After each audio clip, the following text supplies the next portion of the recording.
Welcome back to part 33 of the Gods and Goddesses of Ancient Egypt. Today let's talk about one of the main characters in the Osiris myth, as his wife and mother of the god Horus. Meet Isis, or Aset.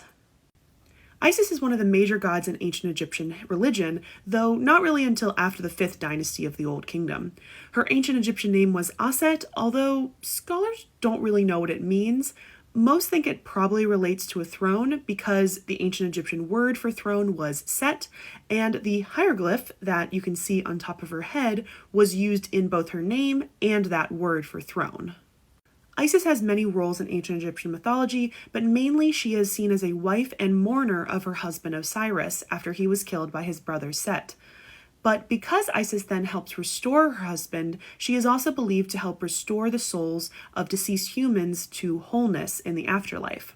So, she typically would be seen welcoming the deceased to the afterlife as her own child. She is also featured prominently as one of the top tier of goddesses of motherhood, regarding especially Horus, and thus she can also be seen as the mother of all pharaohs, as pharaohs identified themselves with the god Horus. There is a continued version of the Osiris myth that when Isis had her child Horus in the papyrus thickets, she had to protect her son from his uncle Set. She apparently travels among humans and seeks refuge, thus her reputation as a compassionate deity willing to help relieve human suffering. Because the pharaohs identified with Horus, there are many images similar to this and the next image that I'm going to show you, with the goddess Isis suckling the pharaoh to both heal him and indicate that he has the right to rule as her divine son. While this looks like an image of Isis and Horus, this is actually Isis holding Seti I, and again showing that he is looking at her as a motherly figure, him obviously being Horus. Isis is usually depicted as a woman with the crown in the shape of the throne hieroglyph, but she can also be depicted like this as a kite, which is a type of African bird, and this is very similar to her sister Nephthys.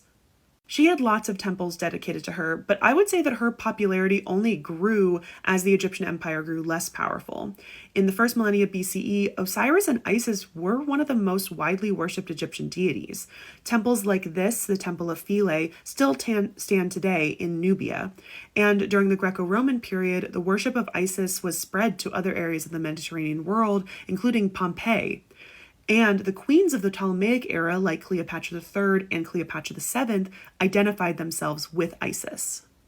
Honestly, I don't have time to talk about all the different temples she had in Egypt and the Mediterranean, so let me know if you want to know more about that. Otherwise, check out the next part where I'll talk about the first combination god.